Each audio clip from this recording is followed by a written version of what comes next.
Hi everyone, and welcome to Abundantly Minimal. My name is Sarah, and we are currently in our 7 Days of Simple series as we finish out with 2021 and get ready to start 2022.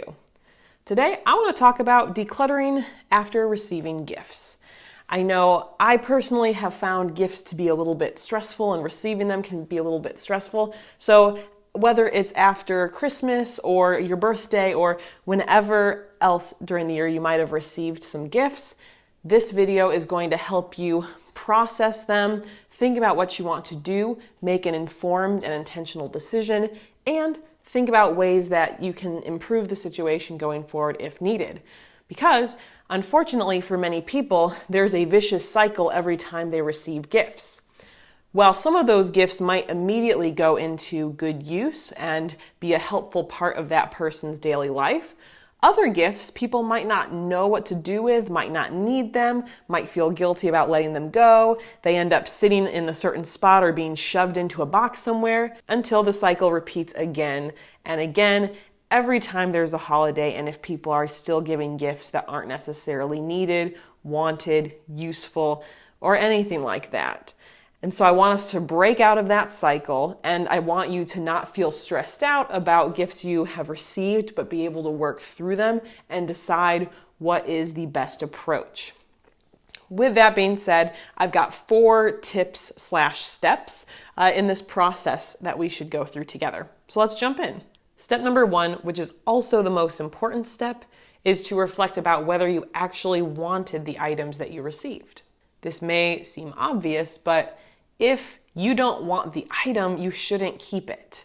Or if you don't think it's going to be useful to you, you shouldn't keep it.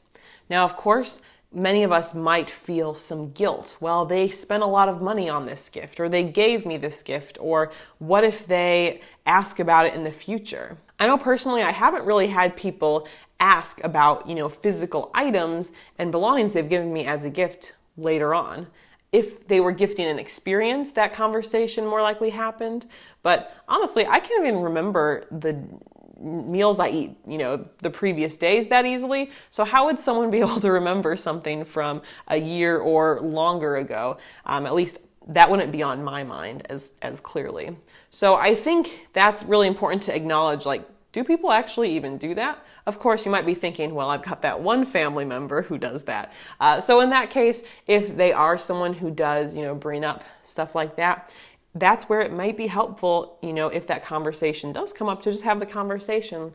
I really appreciated the gesture, but I just didn't have a use for it, so I passed it on to someone who I knew would love it, whether that's another friend or donating it to a certain charity based on the item. There's a lot of flexibility and variation here, but the idea of communication will go so far. And I just want to encourage you to not feel like you have to hold on to something just because you got it as a gift.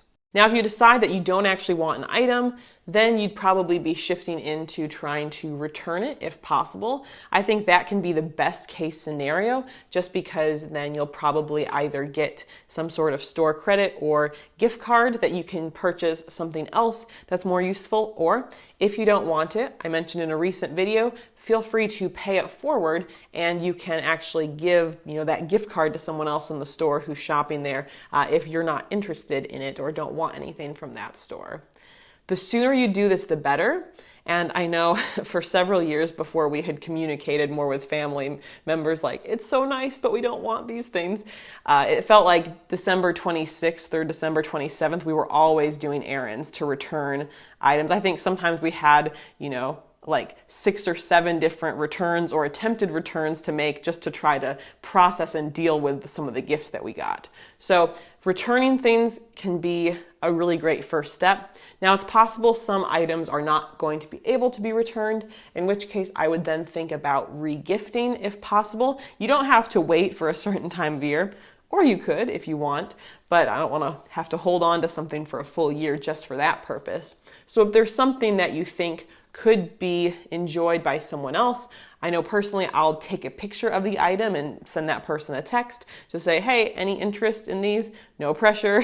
I definitely don't want anyone else to feel like they have to take the item, but I have often found that there are different people who are interested in something, and you can pass the item on to them.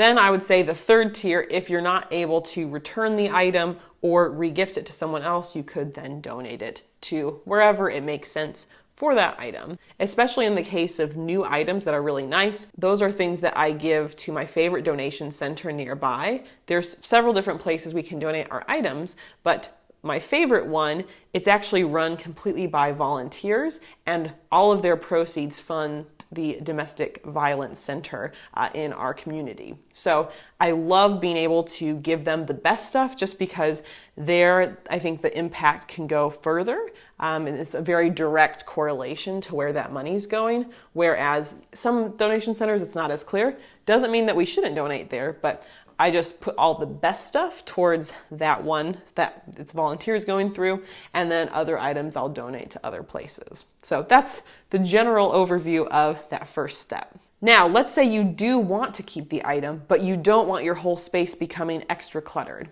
A great next step, or tip number 2, is to use the one in, one out policy in general.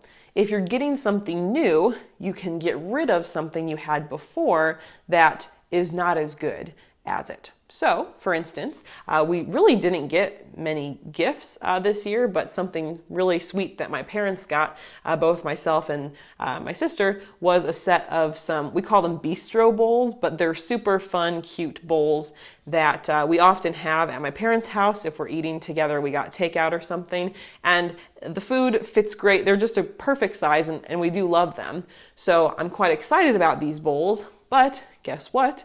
I don't want to shove them in somewhere in my cabinet. So I instead found a set of bowls that I'm not using as much.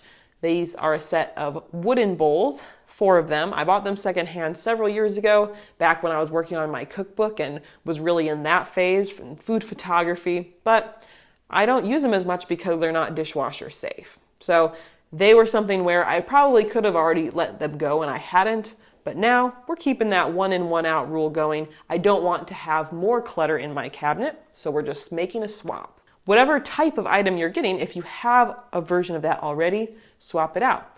If you get a pair of new shoes, get rid of one of your old pairs of shoes, or whatever the case is. Of course, if you realize that you don't want to get rid of anything, or the new item is not better than what you already have, it may be important to reflect about if you still want to keep it. You can always reconsider and circle back to that first point we talked about if you even need it in the first place. And of course, there are some circumstances where maybe you don't have something that you received before. And then in that case, you can't really necessarily get rid of something since you don't have that same type of item.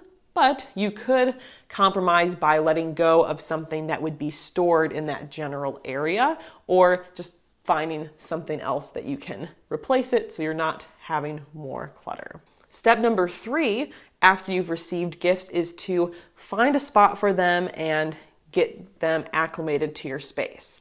I'm not sure if this has ever happened to you, but I know sometimes if I make a purchase, it takes me a while before I actually open it and get acclimated to using it, find a permanent spot for it, learn how to use it, especially if it's an appliance or something.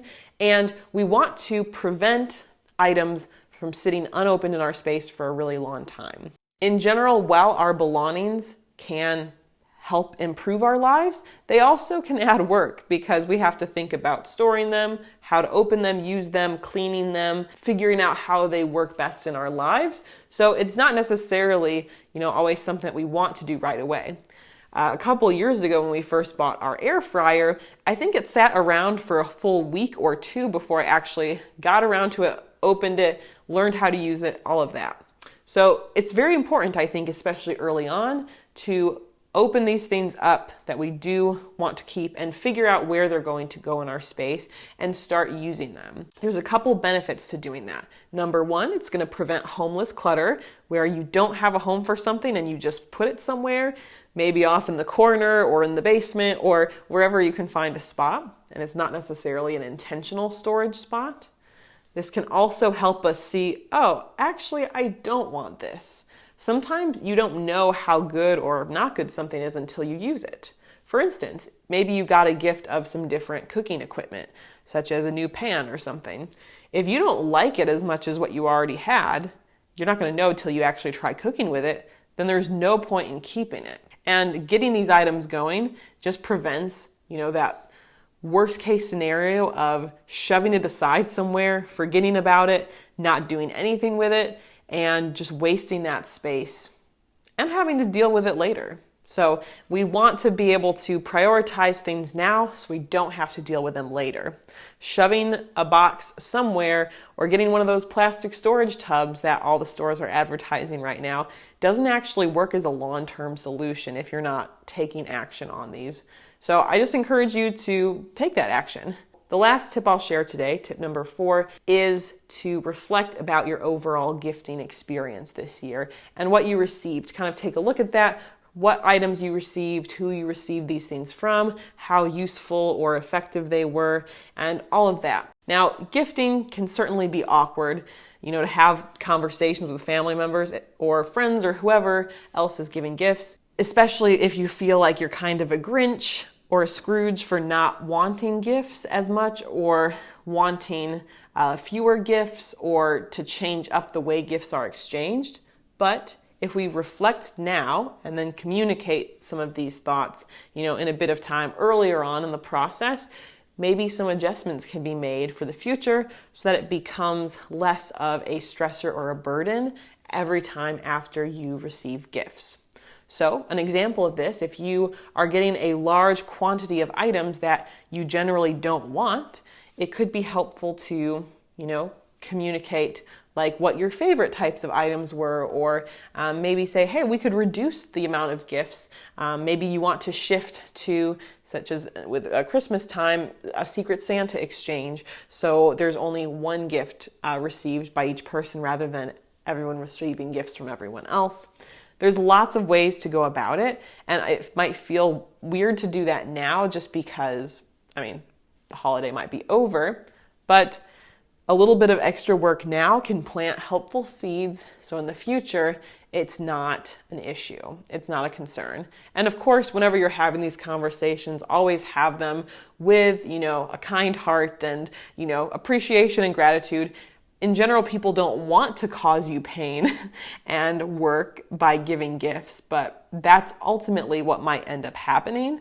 And having the conversation can prevent that kind of thing from happening again as much and can shift the trajectory of it. There are so many amazing gifts people can give that are consumables or not physical gifts, gift cards, donation gifts. There's so many options. And I know once we had communicated our thoughts about gifts with, extended family members and anyone else, it made the holidays so much less stressful. And guess what? It's the day after Christmas when I'm filming this today, and we don't have to do any returns, and I love that so much. I hope you found this video helpful. If you want to check out some of our other 7 days of simple videos, I'll have them linked right up here, and you can subscribe to the channel right up here if you'd like to check out more great decluttering ideas, minimalist inspiration, and a lot more. I'll see you in the next video. Bye.